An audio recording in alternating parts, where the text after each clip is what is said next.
Hey guys, Graham here.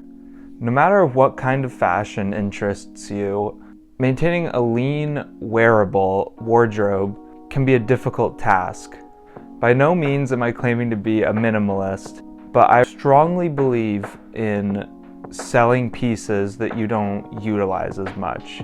And so the aim of this video is to sort of speak about how to curate your wardrobe without sort of sacrificing potentially archival pieces, and also being very sustainable and economical in your spending habits. There's a lot of room for excess in fashion and excess consumerism, excess spending. It's really important to sort of find a nice balance between holding on to potentially significant pieces and sentimental things, but also being able to move forward in your sort of progression, fashion journey, whatever you'd like to call it. It's important to sort of take a short-term loss on some stuff that could potentially have value down the line, because maybe you don't wear it as much and you can potentially take that loss and reinvest it into something that you will wear and might also appreciate. I think for a lot of people, fashion is this game of buying and selling at the right time so that you don't lose a lot of your investment, if any of it, and hopefully it also appreciates and you're able to, continually flip items and build over the years. For me, in this past year, I've found that I've definitely sold some stuff later than I should have, and that's really what inspired me to make this video. I just think that it's super important to recognize when you've moved past something and when someone else is going to value that item more. And that to me is also really important, because I like the idea of fashion being a sort of communal space where everyone helps everyone out in their pursuit of knowledge. Sometimes it's better to just take a short-term loss on something, like a pair of pants maybe that you don't wear as much, so that someone else can wear them and you can then put that money into something that you actually will wear. I mean, otherwise you've just spent money on something that is going to waste away in your wardrobe, your closet. That just doesn't make sense at the end of the day.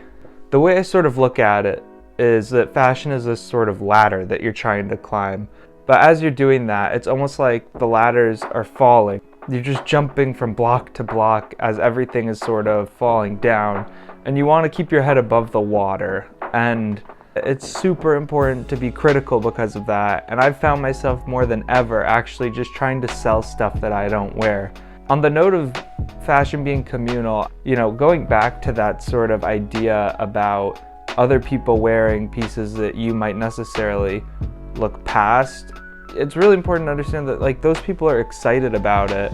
And if it's a couple years old, you're potentially just casting away something that someone's been looking for forever. And so giving them that opportunity, I think, is equally special, because you will probably be in a position at some point where you're hoping someone gives you that opportunity. A great place to sell and to sort of foster that community is Grailed. I'd like to talk sort of about their recent changes, because it's really disgruntled a lot of sellers and buyers on the platform.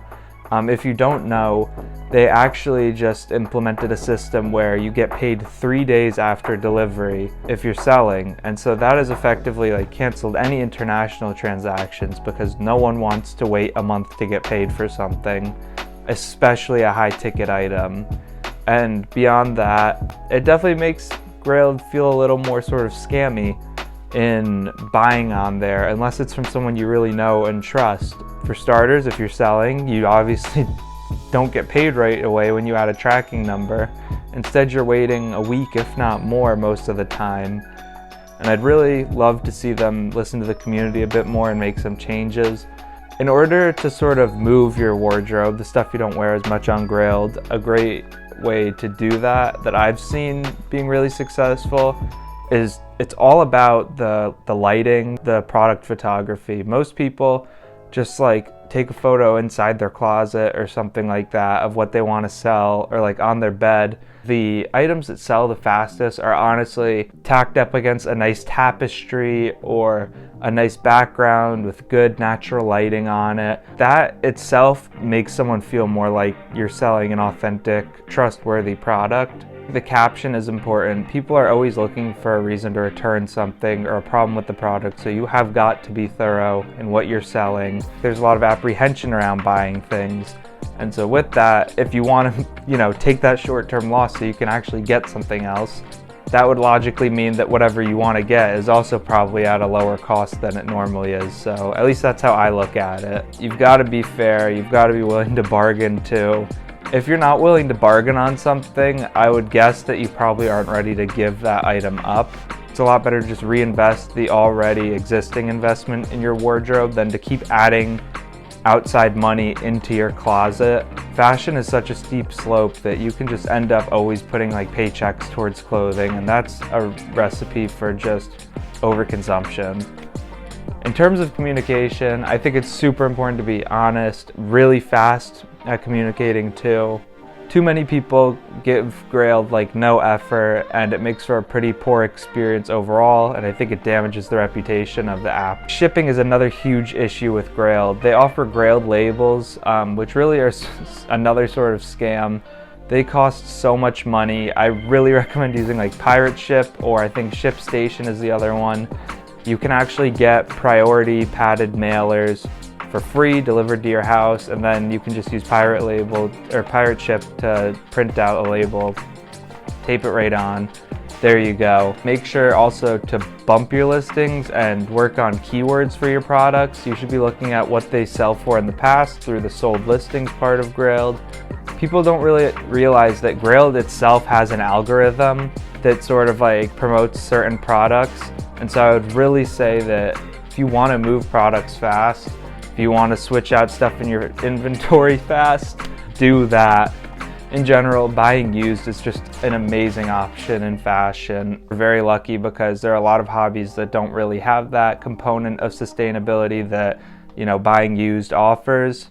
There's a lot of nuance to Grailed that people miss. They don't realize like the potential that you can sort of make. I know that a bunch of people that are subscribed to me here are from like my Grailed sales, and that's great. Like, it really is a community if you try and make it that. I recognize sometimes people are just buying on Grailed. That's fine. If you enjoyed this video, it's a little different than my normal themes. I'm just trying to experiment sort of with different types of videos I can make without, buying something. But please make sure to drop a like, a subscription if you'd like to. If you want, leave a comment about some of the places that you like to buy secondhand. But yeah, thank you for watching the video, and I'll see you guys in the next one.